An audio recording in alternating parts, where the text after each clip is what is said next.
There are certain limitations, and one of it is time. So, as I was assigned to give the offertory today, our worship offering, I'll tell you about my struggle between transitioning from the old covenant to the new covenant. As some of you may not know, our background was in tithing. We were a tithing church. It meant what? We gave absolutely, strictly 10% of our income, or else you die. Oh, literally, yes. Spiritually speaking, you go to hell. And there was also the 20%. And who would ever forget the 30% every 3 years? But anyway, that's a side of point. Now, my struggle started when the leadership changed to the new covenant way of giving. Okay? From the old way to the new way. The struggle was, there was no clear guideline. I was at a loss. See, the tithe was like a contract. It's like a piece of paper. It's really defined. You will see the books in the Old Testament is written. Every single detail is fine. And if you gave up to it, you feel good, you feel great. But in the new covenant, somewhat hazy, somewhat terrifying. You don't know what to do. During those times, the main messages was give cheerfully, give as you are able, give not out of want, but give according to your blessings. And it was so vague. And sometimes I complain to God, I like the old one, it's like a contract because it's clear, it's defined. I just give my 10% and that's it. And I'm safe, there's no judgment. And because it's written, it's detailed, the promises are there. It's a contract, it's a tithe. But this one, the new way of giving offerings is really confusing. And then after some time, it dawned to me that the message was from God to me was, Ezer, I made the tithing law. It's like a contract. I am setting that aside. I am giving you a new way of giving. The difference is, you have to trust me on this. There is no promises, not an absolute contract. The promise is general. I will bless you. I will take care of you. All you have to remember are the new covenant way of giving. Give cheerfully, give according to what you are able, give according to your abundant blessings. And the last time I talked was pray before giving. So, pray to God and commune with Him. And you have to trust me on this. Don't anymore base, this is the old way. The new way is direct. Trust me on this. This is the new way. And it's freeing. I'm not telling you what to do specifically. It's out of you. I want you to trust me.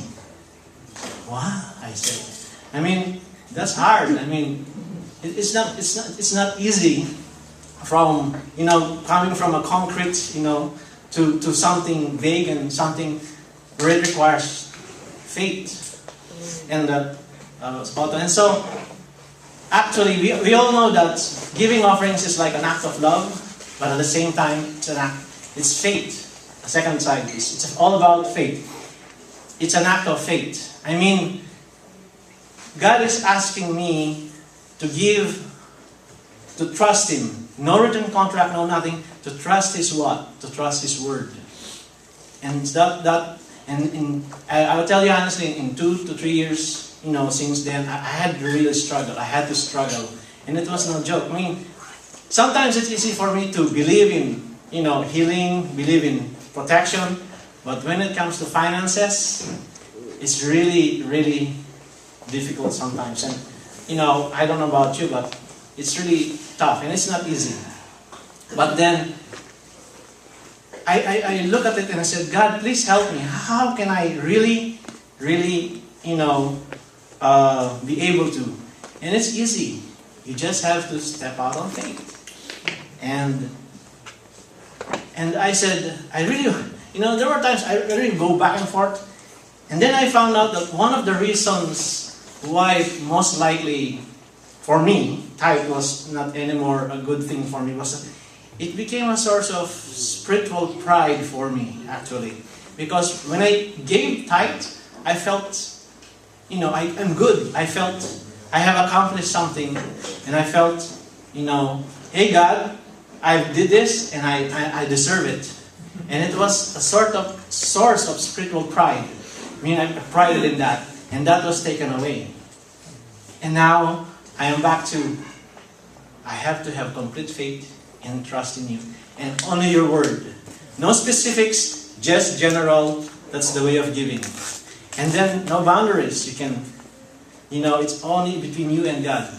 And once you, after some time you internalize this, boy, it's so wonderful to really trust in God and what He says. Give cheerfully. Give according to your able, according to my bounty, to the blessings, and trust me on this. That's it. And now, whenever I give offerings, I feel like I give it directly to God's hands. No more contracts, no more all those. It's directly to Him, and He will take care of me. And whatever my financial situation is, it's an act of love, at the same time, it's an act of faith. And once I understood this, if I gave 10% before, and I could give 10% before, definitely I give more, because this is me. Because if there must be an improvement, there must be something out of faith. Because if 10% was required, and I could do it. I remember those days, some people don't eat. They eat twice a day just to pay their tithe. And some people just walk to church services. And we were so strict, and we were so believe in this law. There's nothing wrong. It's a contract, and God made it. But it's just obsolete. That's it. It's still enforced if you want to.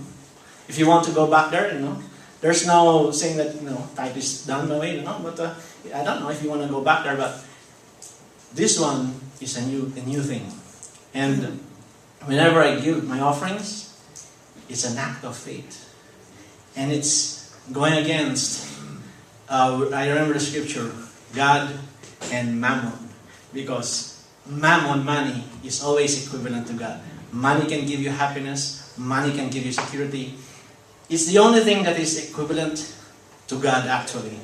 Money. And so, to really internalize and understand this takes a time. But if you get over it and you really understand it, you will feel more relieved, more relaxed, and really love God for what He did. And that you're not bounded by an old contract. Every time now you give to Him, it means you trust Him. Not only love Him, but you trust Him. That's the second part. You trust Him. Remember, the just live by faith. This is part of it. It's an act of faith. Not only love, but an act of faith. Let's take our offerings.